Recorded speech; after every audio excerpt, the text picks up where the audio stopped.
What if Prince actually knew who was behind Michael Jackson's death? Sounds crazy, right? But here's the twist. Even though the media pushed this story that Prince and MJ were bitter enemies, behind the scenes, these two icons had a strange connection. They shared secrets, fears, even warnings. And one of those secrets might have been deadly. Now brace yourself, because this is where it goes off the rails. Where the hell is Michael Jackson's missing diary? That private journal reportedly had everything. Names, dirty secrets, money trails, hidden fears. And just like that, poof, it disappeared right after he died. You telling me that's a coincidence? Or did someone want to make sure that the truth never got out?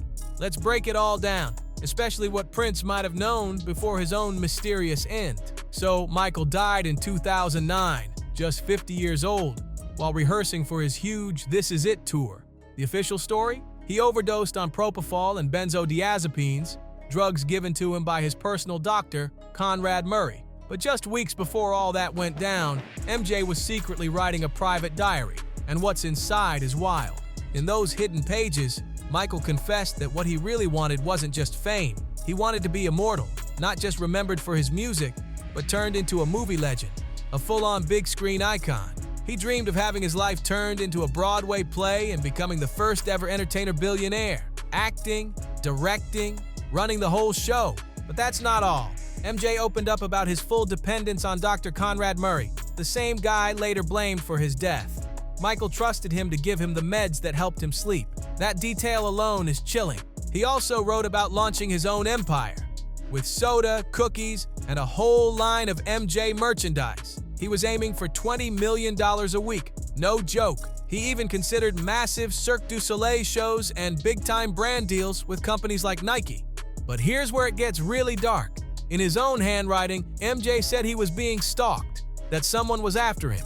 He wrote that evil people everywhere were plotting to destroy him, that they wanted to take over his publishing rights and steal his music catalog. "The system wants to destroy me from my catalog. I'm not selling it," he wrote. Sounds paranoid? Or maybe he knew exactly what was coming. Even some of Michael's own family believe he didn't just pass away. They think someone made sure he was silenced.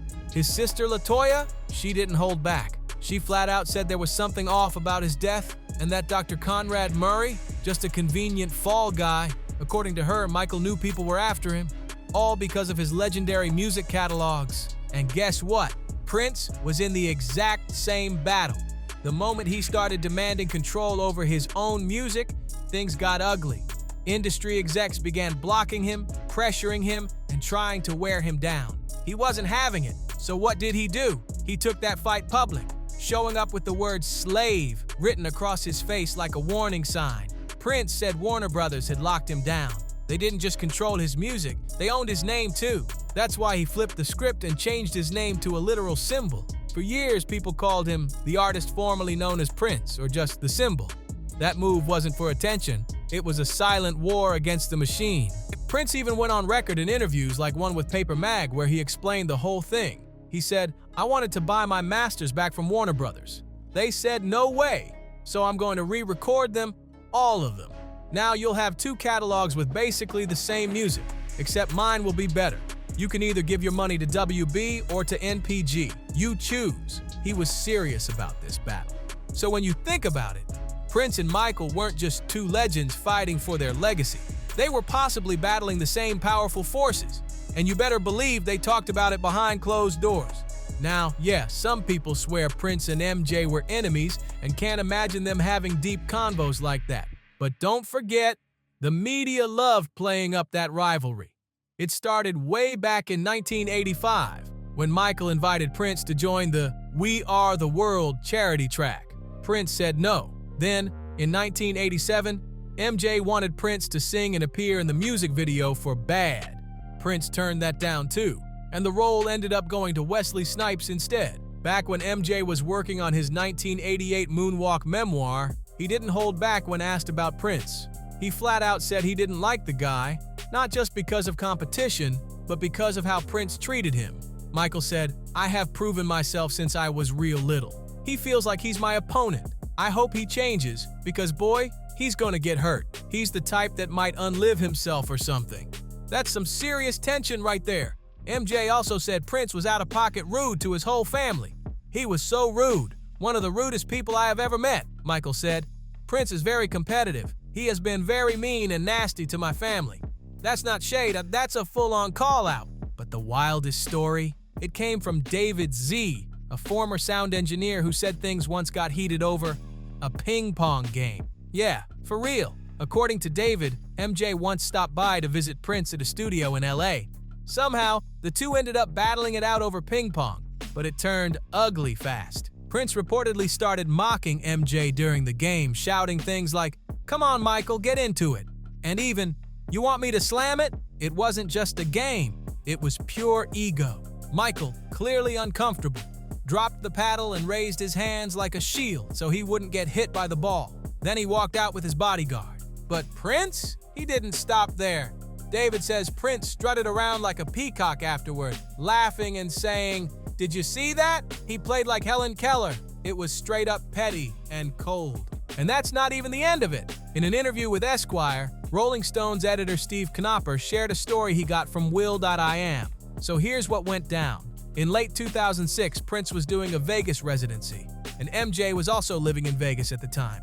Will.i.am, who was cool with both of them, arranged for Michael to quietly attend one of Prince's shows as a guest in the audience. No announcements, no spotlight, just MJ watching the show. But Prince knew. Oh, he knew MJ was there, and he made a move.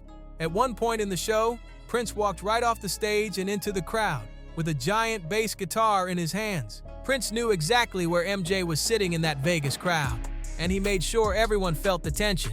He strutted off that stage, holding a massive bass guitar, and walked right up to Michael, then started slapping that bass in his face. It wasn't just a performance, it was like a musical showdown.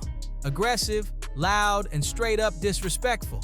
The next morning, Will.i.am went to Michael's place for breakfast, and naturally, they started talking about the show. Michael was clearly bothered. He looked at Will and said, "Will, why do you think Prince was playing bass in my face?" You could tell MJ wasn't just confused, he was heated. Steve Knopper said Will told him that Michael was ranting like a kid who'd had enough. MJ said, "Prince has always been a meanie. He's just a big meanie. He's always been not nice to me." Then he added, "Everybody says Prince is this great legendary Renaissance man and I'm just a song and dance man. But I wrote Billie Jean and I wrote We Are the World. I'm a songwriter too."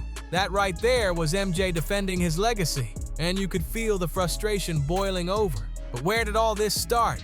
Most signs point to 1983 during a legendary night with James Brown. James invited Michael up on stage. MJ was already a superstar after dropping Thriller. Prince was there too, but he hadn't released Purple Rain yet, even though he was buzzing. Michael lit up the stage with his signature moves, and then, like a boss, asked James Brown to bring Prince up too. That's when things got awkward. Prince came up with a guitar, but it wasn't vibing. Then, for no clear reason, he took off his shirt, and at one point, he straight up grabbed onto a stage lamppost, not realizing it was a real one, and fell into the crowd. The whole scene was a mess. That fall, it haunted him. Word is, Prince left that night thinking Michael set him up. Even Quincy Jones said in an interview that Prince was so furious he waited in a limo after the show, planning to run MJ over. And Michael knew it, so he stayed far, far away. That's next level beef right there. But here's the twist. Behind the scenes, they weren't always at war. Yeah, the public saw drama, but reports say they actually shared private moments of respect. They were both fighting for ownership, for freedom, for legacy. And maybe, just maybe, that created a secret bond between them. Prince's former bodyguards have confirmed it. They say MJ and Prince had a real friendship away from the cameras. Michael even visited Prince's Paisley Park estate a few times, and they'd hang out, play games, and chill backstage at each other's shows. One story even claims MJ played the final Dangerous album for Prince in his private studio, and Prince told him he loved it. So maybe they weren't enemies after all. Maybe they were just two legends trapped in the same war, trying to protect their legacies in a world that wanted to control them both. So what does all this mean? Turns out Michael Jackson and Prince were actually friends, real ones. They'd chill, laugh, give each other advice. Just two legends hanging out like regular dudes. But they kept it on the low, because the media and music industry loved painting them as enemies. That whole rivalry, allegedly pushed by people who didn't want to see two powerful black artists unite.